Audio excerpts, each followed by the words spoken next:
All right, hello everybody. Welcome. My name is Nat Zappia. I'm the director of the Institute for Sustainability, and I'm co-hosting this talk with Sarah Johnson, who is the program analyst at the Institute as well. And we have our inaugural guest speaker, which I'll introduce in a second, Scott Murray. But before I begin, I just want to tell you a little bit about the Institute and a little bit about this. For most of you who are from CSUN, there might be a few of you who are not part of not a student or not part or faculty or staff from CSUN. So the Institute is Institute for Sustainability has been around for 10 plus years at CSUN, and we're all about, like many other campus centers for sustainability, about educating, promoting sustainability and regenerative practices when it comes to energy, to everything. For instance, in this workshop series, we're going to be talking about farming and gardening and things that you could do to engage in these practices. So this month, of course, this kicks off Earth Month, and many of us, all of us, are pretty much sequestered in our home. So we have a lot of time to actually, although we can't actually be on campus, engage in a lot of these events that we had planned, we could all be together here virtually. And actually, as Scott will talk about today, there's a lot of things we can do to not just to hunker down, but also to engage and inspire and aspire to be urban gardeners, urban farmers. Even if you have the tiniest balcony or windowsill, there are things you can grow and plant, again, as Scott will tell you about. And so our rationale behind this series of workshops is to connect with all of you and to offer some advice and some expertise, but also as a part of this workshop, we will be having a seed distribution program, which on our Instagram page. And for those of you who were able to get links to this, most likely the link that we sent you had an additional link to a sign-up sheet, so you could actually get seeds distributed. We're still waiting to get them. We've ordered them, but as they're ready, we'll be able to send them out. So you could actually not only learn how to do some of these practices, but then actually do them and we'll try to help out with those resources as best we can. And so we're calling this the virtual Victory Garden series. And for those of you who haven't heard about Victory Gardens at this point, many of you have, during World War II and in World War I as well, there was a mobilization of our society to grow food in their backyards, on their balconies, basically in their wherever they were living. And the idea was around that was to help with the war efforts, but also to become self-sufficient and to help offer some extra supplement to the food supply. And as much as between 25 to 40% of the fruits and vegetables during World War II, for instance, were grown in these Victory Gardens. So this concept amongst urban farmers has been around a long, it comes out every few years, and there are Victory Garden initiatives. But now that we're at an unprecedented moment, and I think, and we all think that it's a great time to invoke that phrase, Victory Garden, but also to think about the future and how we could actually have a reboot and a pivot to thinking about our food in ways that we have never thought about it before. So with that, it's very appropriate that we're introducing my good friend, farming mentor, Scott Murray. Scott has been an organic farmer for 40 plus years. He's worn many and continues to wear many hats. Just a couple of things I'll tell you a little bit about him. He has been involved in addition to his own private farm, Murray Farms. As an organic farmer, he's been involved in multiple sustainable development projects around the world, but particularly in San Diego County, which is where he's operating out from now. A couple things. Scott is, in addition to these, he's worked with school districts in San Diego County. I think the city, correct me, Scott, anything I botch up after. He is the current president or board director of the Mission Resource Conservation MRC district. Thank you, which is it's a nonprofit entity, but is also a state agency, correct, or kind of a hybrid. It's a hybrid. A hybrid that offers agricultural solutions and practices for farmers, but also for citizens as well. So Scott is an incredible farming practitioner, organic farmer, but also an incredible educator and an inspiring, as you'll see, a storyteller. And Scott and I have met working on one of these urban farming projects around coffee. He's also a pioneer of many different kinds of specialty crops grown throughout California, and coffee as being one of them. That's how we connected. So with that, there's many more things I could say about Scott, but I want him to tell his story. And Scott, thank you for coming, and we'll look forward to hearing what you have to say today. Well, good afternoon, everybody. I am thrilled to have this opportunity to speak with you. And I see my work as an educator as inspiration to action. So today's presentation is a little bit of how-to, but it's primarily inspiration to action. That got that. I've always been interested in alternative crops and different crops. How do farmers stay in business? Even in my 45 years plus of farming, we've had to evolve through different crops. We would have a niche, and then that niche would get filled by 10 other farmers, and we'd find another little niche where we could be the kings.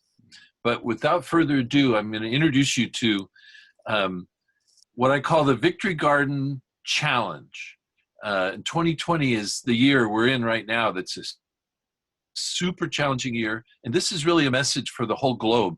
In the past, the Liberty Gardens of World War I were an amazing thing. That evolved to the Victory Gardens of World War II, and now we are, according to our president, fighting another war, which is that war against a pandemic.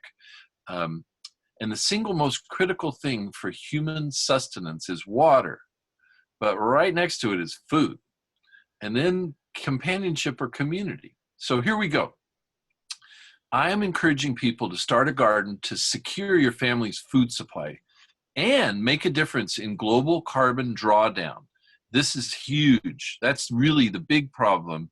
And Gaia, our planet, is giving us a chance to realize that we can make changes to this, even though it seems drastic. The changes we're making right now are way beyond drastic. And if you start a garden, you can feed your family for as long as you want. Here's the headlines from yesterday. CNN put out, what happens to our food supply if American farmers can't farm? And the answer is you must grow part of your food supply. If American farmers are disrupted, will you be ready to grow fresh food for your family for a time of global crisis for up to 18 months or more? Quite literally, the hardest items for us to get are going to be fresh produce in this period of time. So I'm inviting you to join the Victory Garden Challenge. One of the things we're doing is, this is a service of my business right now. I just think that this message has to get out. But we're also building a website that will contain a mapping app so that people can put their garden on the map. If you're in Camarillo, your garden dot will go on the map in Camarillo, and there'll be some information about the size of your garden in square feet and certain things, or the number of trees you planted. But the first is to start your first garden now. Use the time that you have at home right now to start the first bed of your survival garden. At the start of World War II, the United States had citizens start millions of gardens, which supplied 25% of the fresh food supply.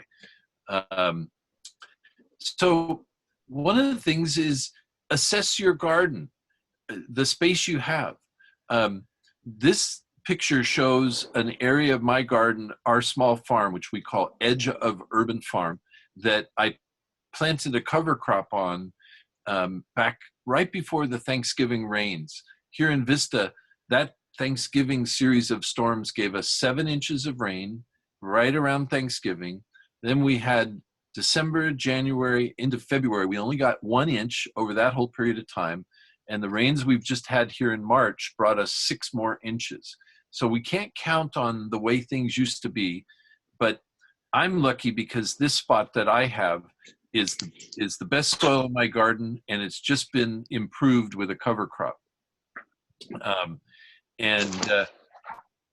This is another garden. The fastest thing you can do to improve your food security is to start this garden.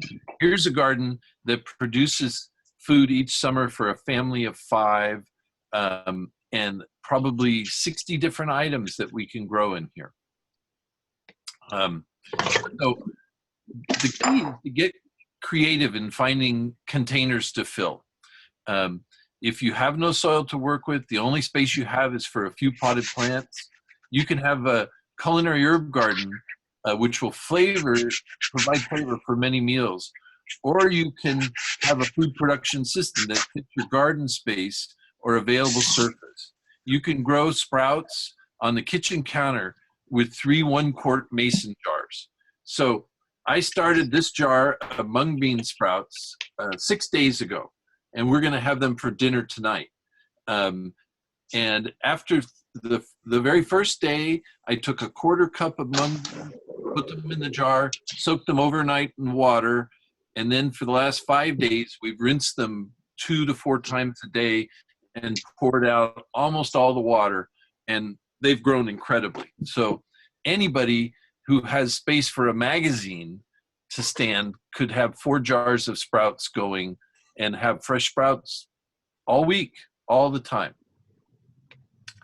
So the key, if you have some space out in your garden, is to lay out your bed with the tape measure and sticks to indicate the corners of the plot.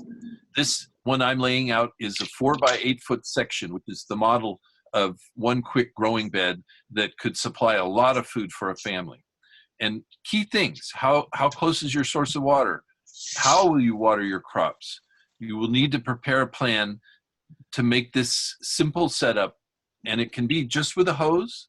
It can be with different types of irrigation like drip irrigation. So once you have your space laid out, you want to dig up and turn the soil to prepare it for planting. Look around your home for all the surface, c'est ça, je sais pas combien il y en a là-dedans, mais that could be put to work planting your crops. For example, right now, we buy potatoes, and they get put in our garden. And je peux regarder juste une pour maintenant. Uh-oh. Une à 2, ça va être suffisant. Somebody's not on mute. Oops. Could everyone please put their just put themselves on mute? Yeah, not me. Thank you. So in our kitchen, we buy potatoes, and they get put in a basket where they're supposed to be out of the light. And if we forget about them, they start sprouting. So right now I have about enough potatoes to put 4 each in 10 15-gallon pots. And I got a bale of straw, and I'm making a super light soil to plant these into the pots. I'll put a handful of straw in, a couple handfuls of soil, more straw, till I layer this up, plant the potatoes close to the surface, and then take care of them by watering with a hose. I saw a YouTube video where a farmer in Britain did this, and he pushed the 15-gallon pot over, and there were over 30 pounds of potatoes in one pot. And that's a good amount of food for your family. So back to the soil, I started digging this bed to just give you an idea of turning the soil with the shovel. I'm actually turning the cover crop into the soil, so you could turn the weeds into the soil as well.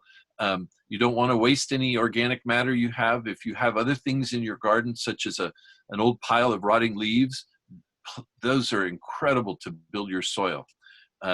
And in this case, I'll dig in the cover crop, and in other areas of my garden where I didn't plant the cover crop, I'm digging in the weeds because the organic matter from them will support the garden. So find what tools you have, or buy a shovel and a rake and a hose. Those are the most basic tools you'll need. I like to use, for home gardens, the Home Depot company sells a 2 cubic foot bag of composted dairy manure, composted to the organic standard, for $1.30. And if you had a 4 by 8 foot plot and dug 4 of those in, you would have enough nutrition for 3 months of growing. And it's available at different locations in different size bags, like garden centers and nurseries. Hey, Scott, really quick. I see Paul had his hand up. I wasn't sure. Paul, you wanted to ask a quick question related to what Scott Please. was? Yeah, I do have a question. Is the soil in Simi Valley okay to grow food in? And the reason I ask is because of the Rocketdyne Superfund site. You know, there was a cesium reactor partial meltdown in the 50s, and of course there was all the rocket fuel that has gotten into the groundwater.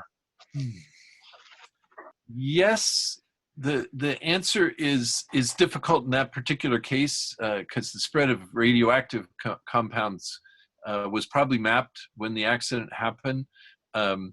And near most homes, they kind of assume that the soil is pretty good, but that is an extra concern. And you don't need soil for a garden. One of the most beautiful gardens I built for the International Rescue Committee for a training program in the city of San Diego was on a half-acre lot that had a patch of soil 20 by 20 feet, and it was either asphalt or cement. So we covered the whole thing with 6 inches of mulch, chipped plant material, and then put boxes on top, and we brought soil in.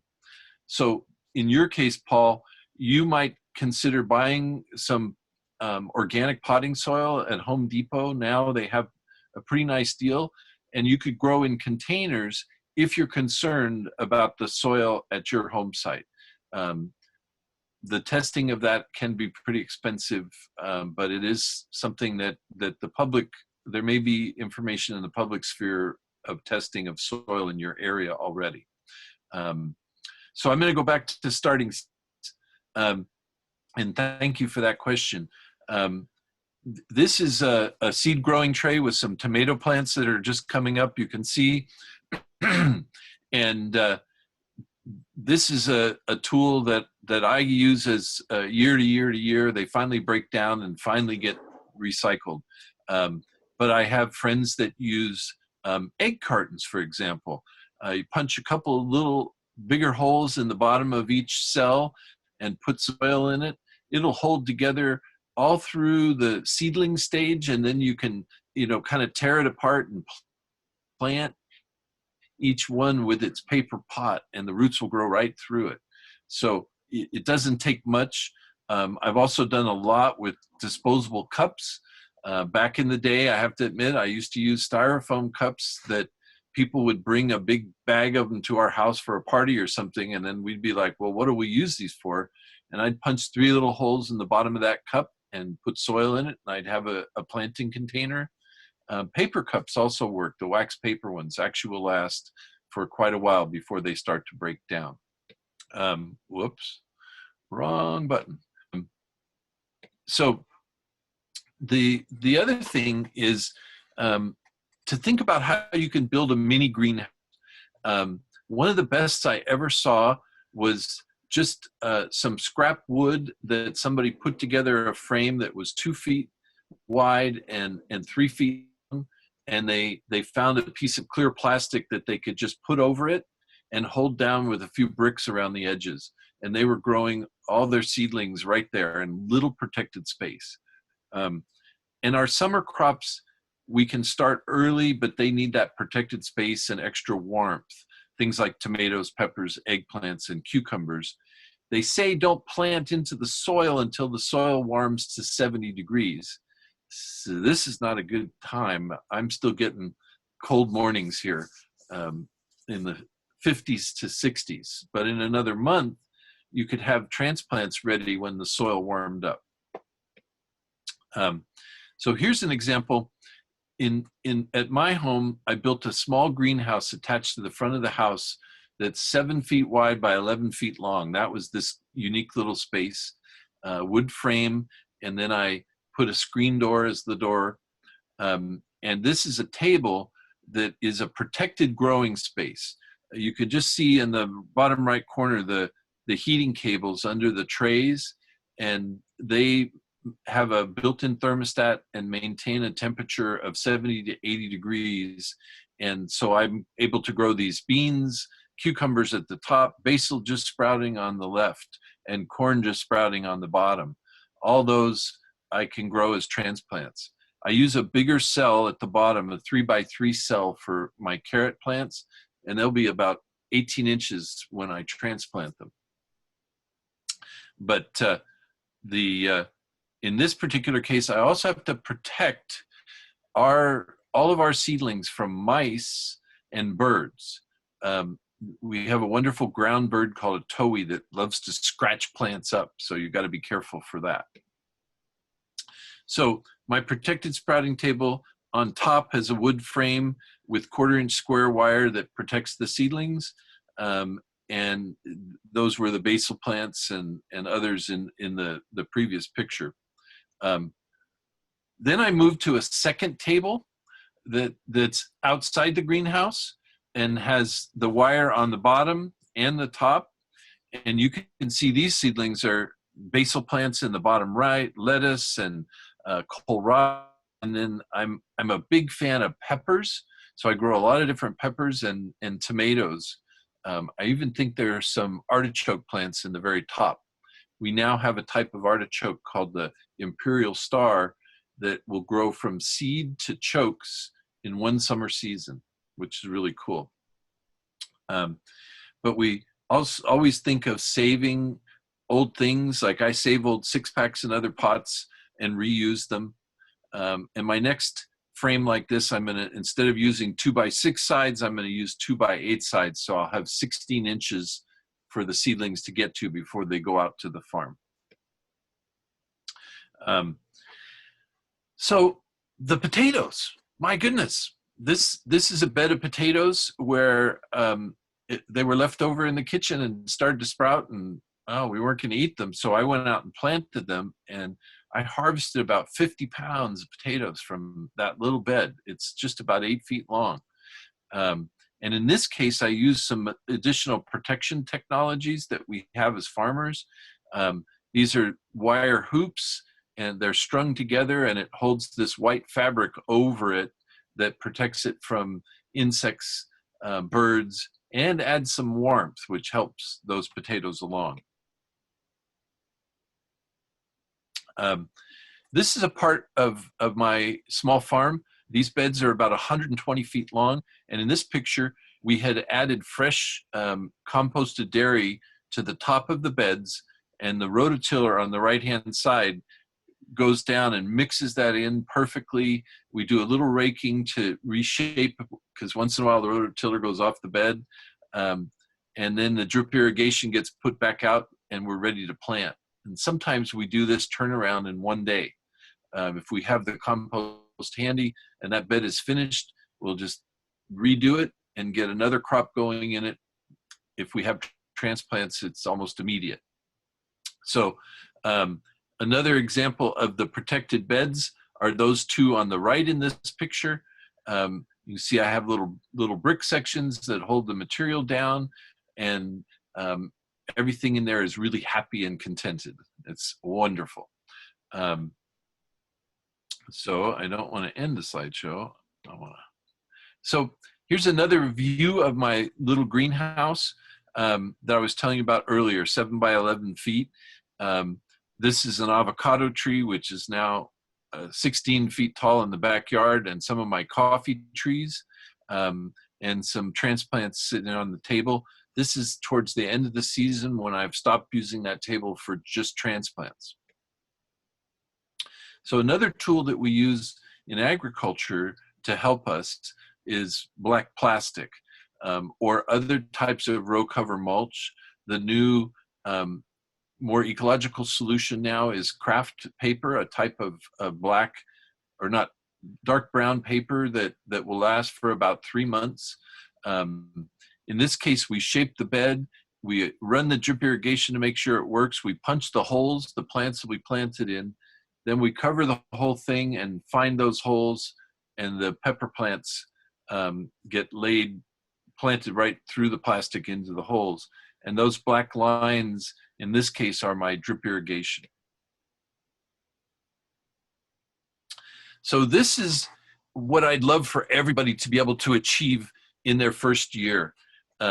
Because salad greens, we don't have what's called a kill step. We eat them fresh and raw normally. And so the better quality that you can get your hands on is your own in this crazy time. So think about growing yourself some lettuce. And this bed was a second crop. It had a crop of corn in it, and I had the lettuce transplants ready at about 6 inches. And in 4 weeks, they were ready. This was 4 weeks growth after transplanting.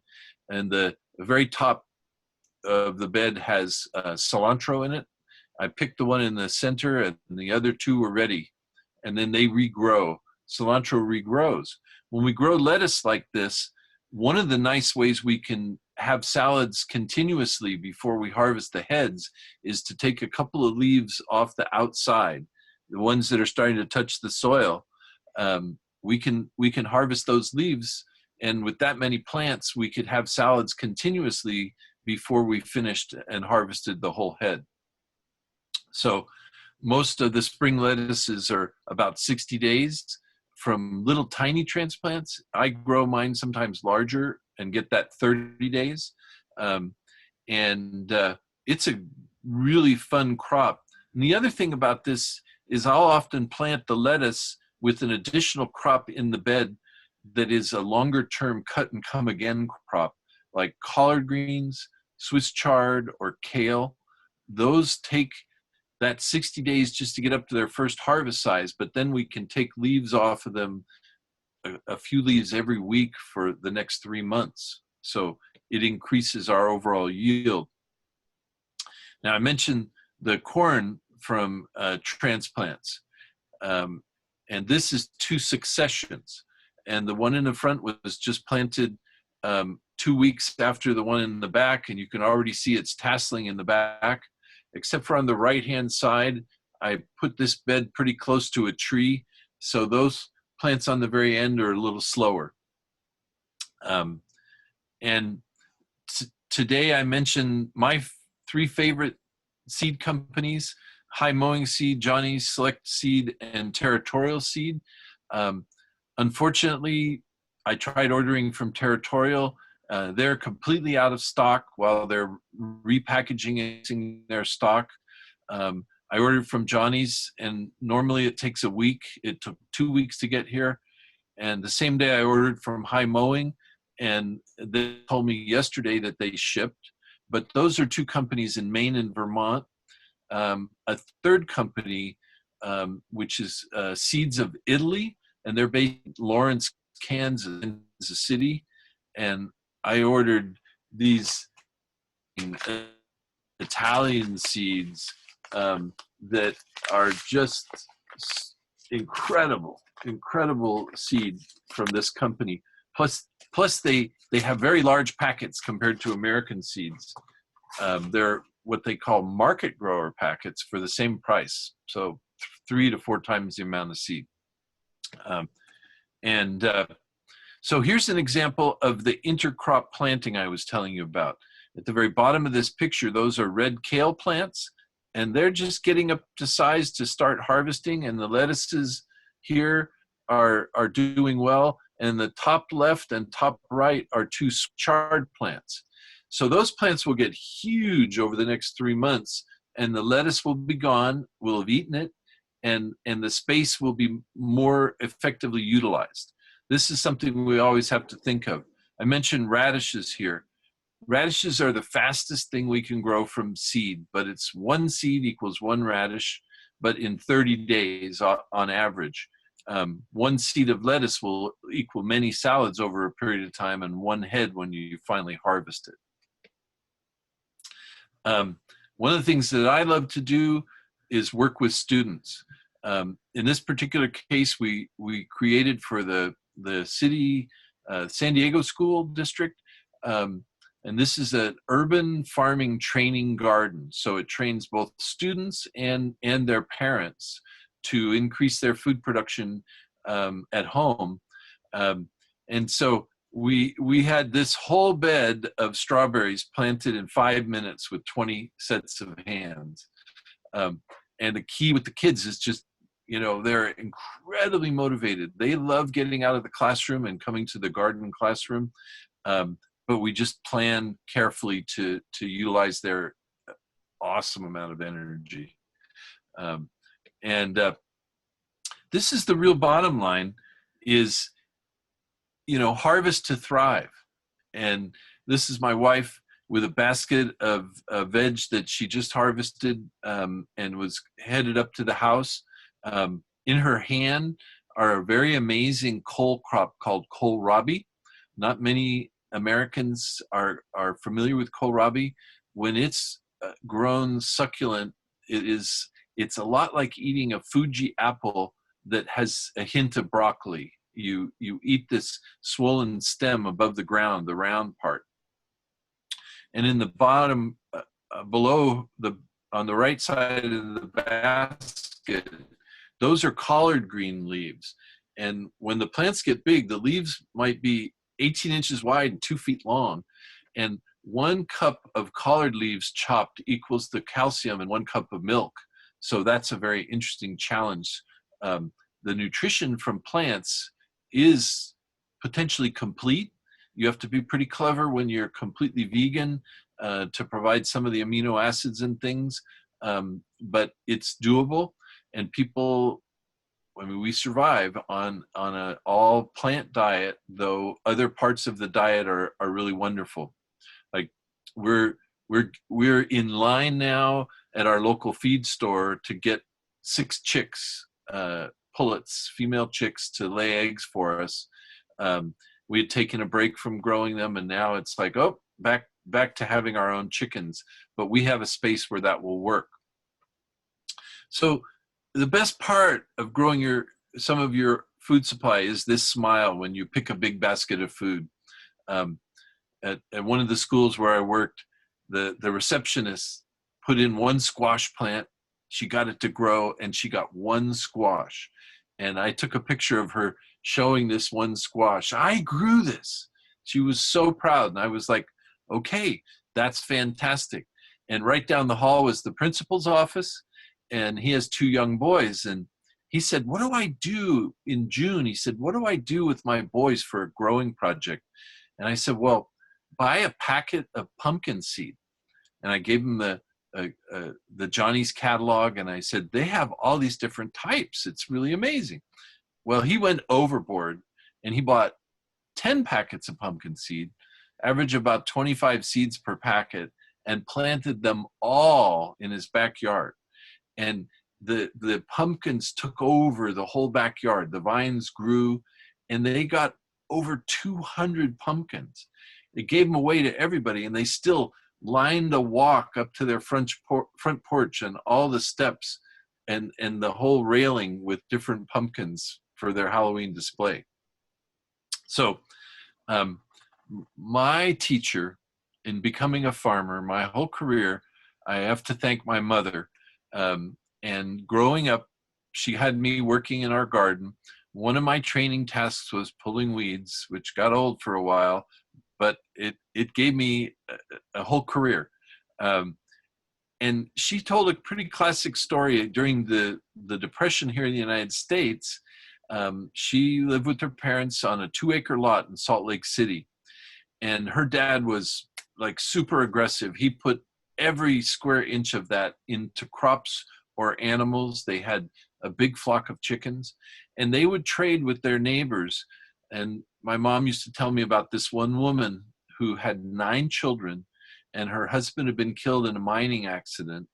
And she would come over for 2 to 3 hours, 3 days a week, and work in the garden and take home a box of food and a dozen eggs every time, and managed to keep her family alive from surplus from my family's garden.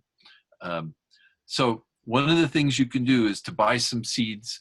You can order online, and it's pretty amazing to inquire into that. And the brilliance of Dr. Zappia is he's also created an opportunity for CSUN to buy a large supply of seeds and to distribute some to the participants of this program, the students, and folks that are interested in growing. And he told about how to log on to the Instagram account and get your name on that list. But the real key is do something. And whoa, I want to go back. Sorry about that. So one of the things that I'm growing in my little greenhouse are pineapples. And this year's pineapple is epic. The biggest one we've grown yet. It's giant. And it's still about a month away from ripening and turning color. And already at the bottom, there are new sprouts coming out from that plant. But we got started 10 years ago growing one pineapple top. Now I have about 30 pineapple plants, and they take quite a while and they need extra heat. That little greenhouse I have makes a difference, but it's pretty amazing when you have the pineapple in your house that is the best you've tasted in your whole life. Wow.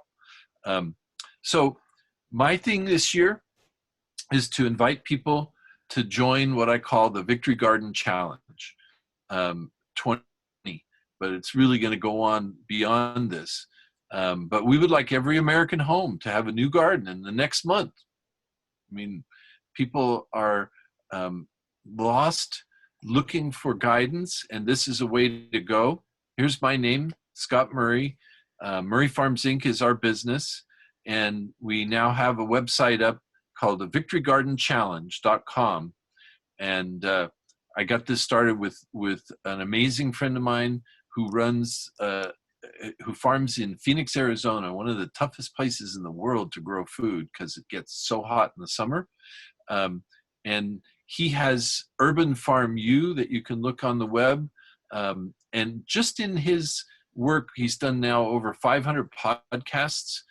I've done 3 of those with him. So you could have an area that you were interested in and look into the podcast list and other classes. And now we're building that with Dr. Zappia so that CSUN has an opportunity for that. And my suggestion has been, why not make this an opportunity for the students to have an extra credit project? They could find, maybe they have that 4x8 space of soil, or maybe it'll be 10 1-gallon pots. My wife and daughter have been starting gardens in 1-gallon and 5-gallon pots, and also in the soil, and it's amazing. One of the pots my wife planted has 5 turnips growing, and then a kohlrabi in the middle, and that's just a little 7-inch pot. And those turnips are wonderful when they're about 1 to 2 inches, baby. We'll pull those out, and then that kohlrabi will be a full-size kohlrabi in that 1-gallon pot. And one of the classes that I've taught is at a program we have in San Diego at San Diego City College called Seeds of City, or Seeds at City. And it's a sustainable urban agriculture program. And for my propagation class there, we did the 5-gallon pot challenge. And so I had all the students get a 5-gallon pot, which they could bring to class for the final, and grow different things in it. I managed to grow in my 5-gallon pot 2 heads of broccoli, 5 pak choi, and about 6 heads of lettuce. And it was a wild experiment, but we got to eat all that food. So now we set aside time for questions. If I've excited any questions in you, we have about 20 minutes to answer Well, questions. Scott, first, let me just thank you for your time. And I love this. I don't know if you could see the chats that are happening, but it's really amazing to see. We've got 60 folks, pretty much 60 folks involved watching you, and really, and talking with each other about as you're talking about where you can get seeds. People are mentioning different local places in the Valley where they're, the nurseries and places where they can get resources. So this is wonderful. I do want to ask, Paul had a question before. I wanted to there's a couple questions that I'll ask, and then as you're answering, everyone, please feel free to just keep chatting, or you could unmute and ask as well. But this is from Paul. He asked this a little while back, and because it's something you've done a lot of work on since you were elected. You were elected, right, through the MRCD, through the Mission Forest Conservation District. I've served 28 years as a volunteer elected official here in California. Yeah, that's a record in itself, I'm sure. So Paul asked that he said that, and I'm just going to read his comment about he has these relatives in Sheffield, England, and they have community allotments. Yes. And some of them are really large. Some of them are actually several acres, and they're managed by a local, I guess, an elected council. And his question is, are there similar programs like this anywhere in Southern California? And if not, or if there are, is this an approach that would, something worth pursuing with local governments, or things that you've worked on? I know you worked on similar kinds of projects. I would say that to Paul and to all of you, that one great choice is community gardens. And certain cities across the country have been extra supportive of them. Cincinnati, for some reason, has one of the best programs in the nation. They early on realized that the food deserts in the communities of their city, areas where people had lack of good access to fresh food, especially, had a lot of vacant lots. So the city would go through and clear the vacant lot and test the soil, to Paul's other question. Because in the eastern part of the United States, we have a lot of places where lead poisoning is an issue. I actually worked on a project where they built a subdivision on a Civil War munitions plant, and people lived there for 20 years before they discovered that everybody was being poisoned by the soil around their homes. And so I worked for the engineering firm where we figured out how to take 18 inches of soil out of this whole 2,000 homes and cart it to a dump and bring clean soil back for these people. So that's the exception. And here in Southern California, there are a lot of community garden spaces, and your local city is a great place to talk to right now because they're looking at what they can do.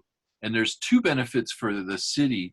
One is that it adds to their carbon action plan. It's a place where carbon sink is happening on an ongoing basis that they can count. And it helps to strengthen the community and builds community people. So it's something definitely to look into. Search for community gardens in your town and see if there are any. I'm currently advising a gentleman in Provo, Utah that wants to start an urban farm. And I advised him to start with the city council and ask them if they have any surplus land that they want to be growing food that will count against their carbon action plan. And they were all over it. Turns out, especially schools, we have a lot of older communities with closed schools where they built a bigger, more modern school. There are community assets that can be turned to food production, and we have just scratched the surface with this.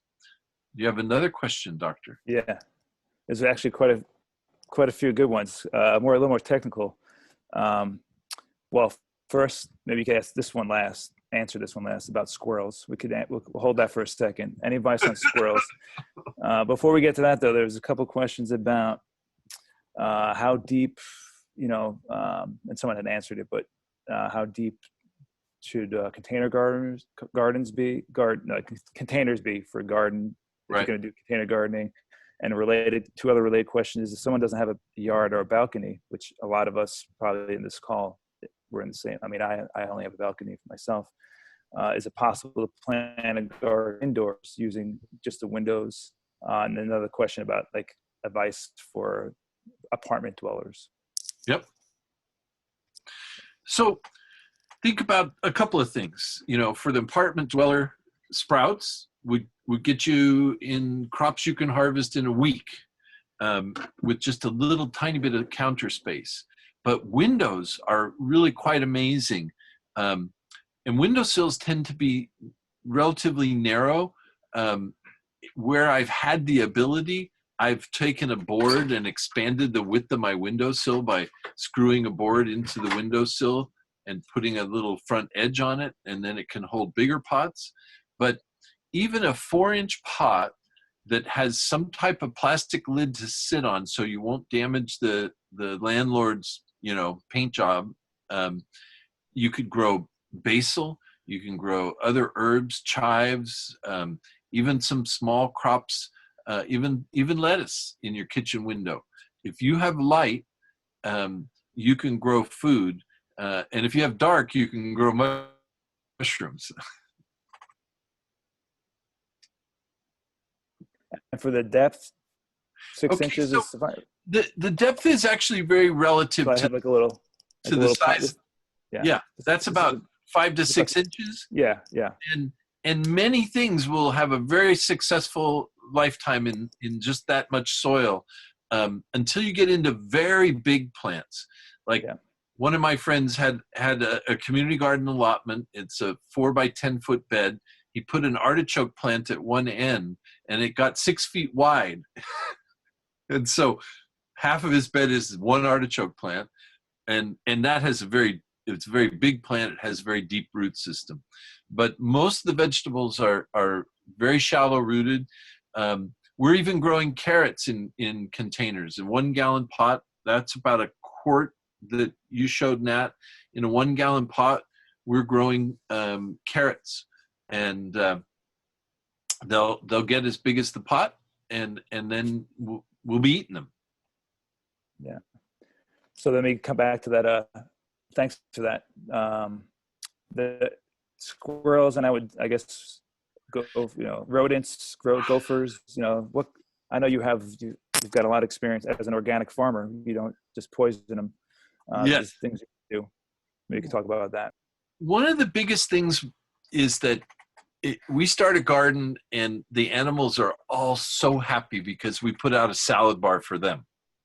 So we have to get clever about protecting our little garden space, especially in a world where everybody needs something green to eat. So we use little pieces of wire, plastic covers, and different strategies on especially baby plants. But also we begin to think about behavior of these animals. Like in my garden right now, I'm cleaning up a lot of areas that have become harborage for the squirrels. So they're like, oh, well, I run from here to over there. Last year, I grew tomatoes and peppers in 15-gallon pots and put a wire cage around them that was 4 feet above the pot. And I was talking to Nat one time, looking out the window, and the squirrel climbed up the cage and down in the cage and was eating my tomatoes, you know. So then I covered the top, and I was able to exclude them. So exclusion and strategy of not having harborage close to your plants, those are two valuable ones. But also, we love hawks and owls.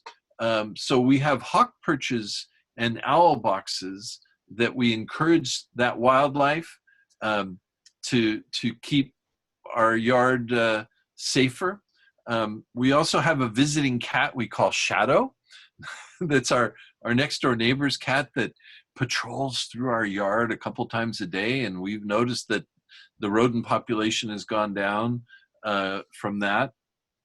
At the highest level, sometimes I have to use trapping, and these are traps that either are live catch or kill traps. Like gophers are one of the most amazing parts of being a grower is to be admiring your garden. Maybe you're sitting at the end of the day with a cold beverage looking at your garden, and suddenly the plant starts to wave and the others aren't moving.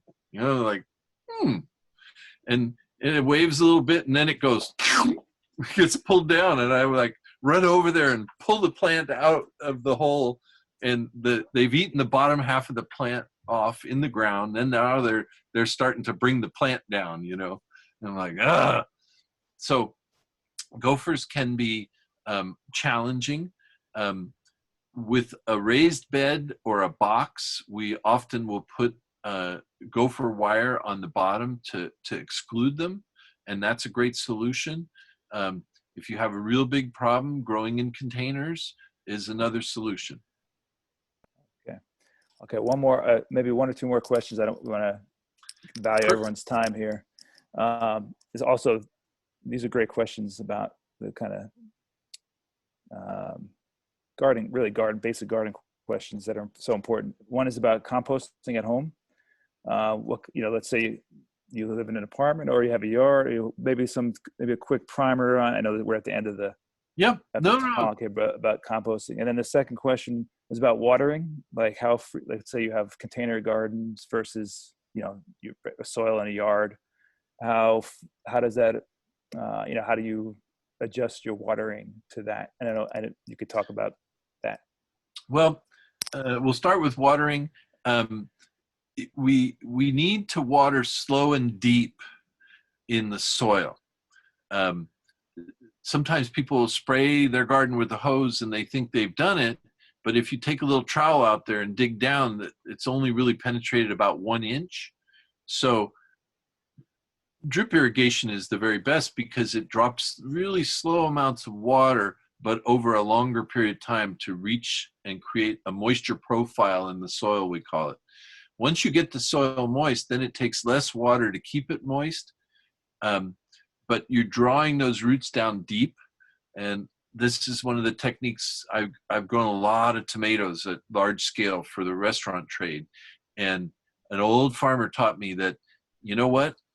When you first transplant your plants, you want to think about pulling their roots down as deep as possible. So you don't want to just give it that quick surface watering where the roots stay where the water is. You water deep and for a long period of time. And then when the weather gets really hot, you've got this reserve and deep roots so the plants can draw upon that. And that's very important. Just to switch to composting for a minute,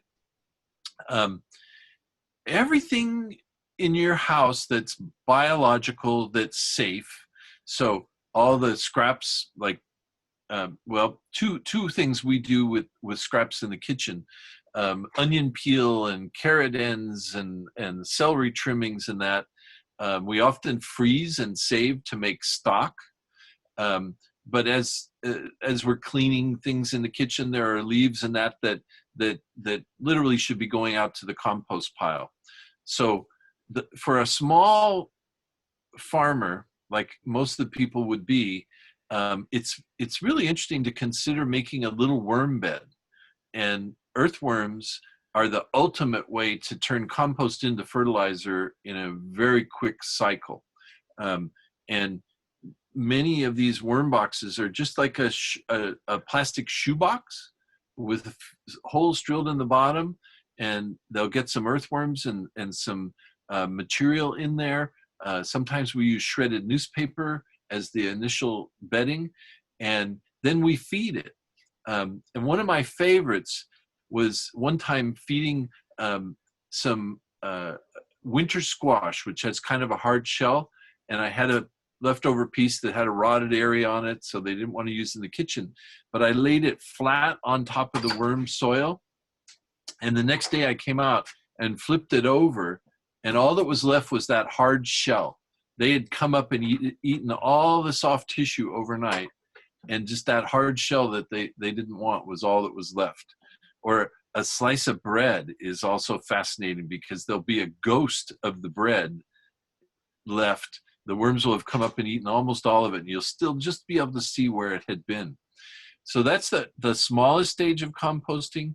But a real compost pile is basically creating a biological digestion system where we add a supply of carbon and nitrogen, ideally in a ratio of about 80% carbon to about 20% nitrogen compounds. So the carbon is almost all the plant materials, and the nitrogen compounds are those plant materials that, like alfalfa is 40% protein, but protein and nitrogen are the same in this case. So there are some other plant materials we can add, but basically we're just creating a pile that's kind of layered of different ingredients. And the classic home compost pile can be a very small area. I've used a wire ring because I had it, and I'd have my kids take all the kitchen scraps and things and pile it up every evening, and then I'd come along with maybe some leaves or straw or something and add to it.